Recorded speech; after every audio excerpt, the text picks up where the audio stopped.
Now let's pick it up from where we left, and we have our points in place. And now what we're going to do, if we are going to reorient our XYZ plane to take the slope of these rafters, because if you just place it like this, our piling will not take the alignment of the rafters here as we need.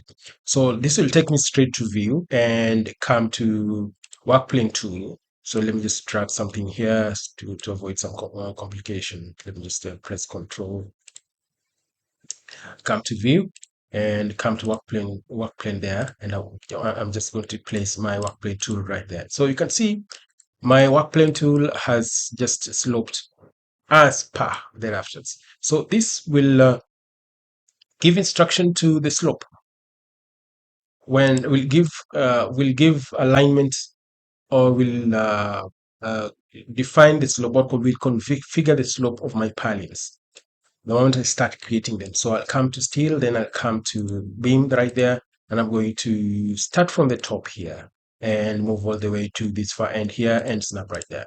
So you can see this technical structure will default on the first or the last member you created. So the last member you created was plate. So this is the default profile we are getting. So from here, we're going to just double click and come to profile here, and uh, beam properties there. So I'm going to click on this radio button here by left clicking, and this will take us straight to profile catalog, technical structures. And here we have numerous type of sections.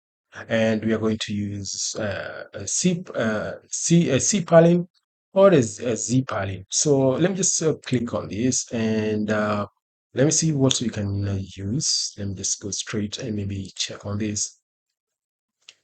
We don't need a Z, but I'm fond of a C purlin. Let me just scroll down so that we check what we have.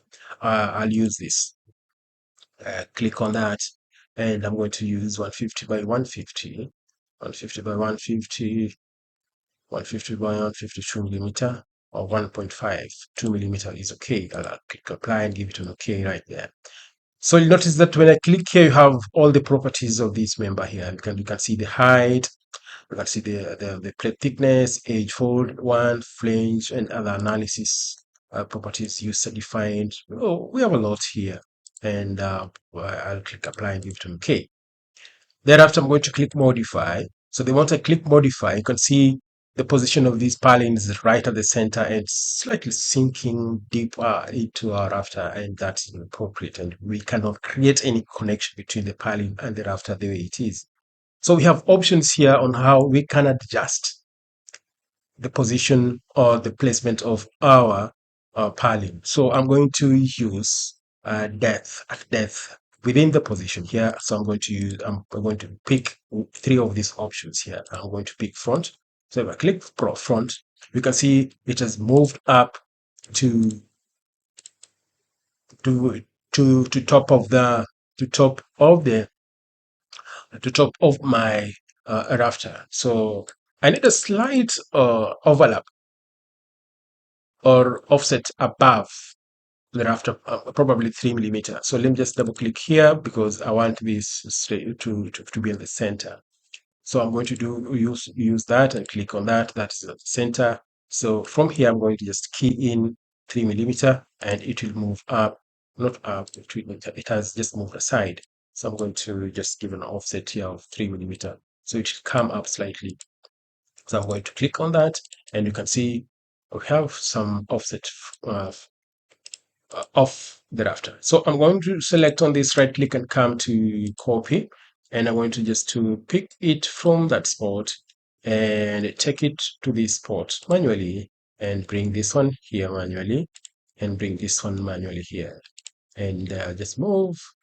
Don't worry about the manual placement. The key here is that you understand the process, and you can do this by yourself. That's the most important thing. You do it by yourself comfortably with a lot of confidence.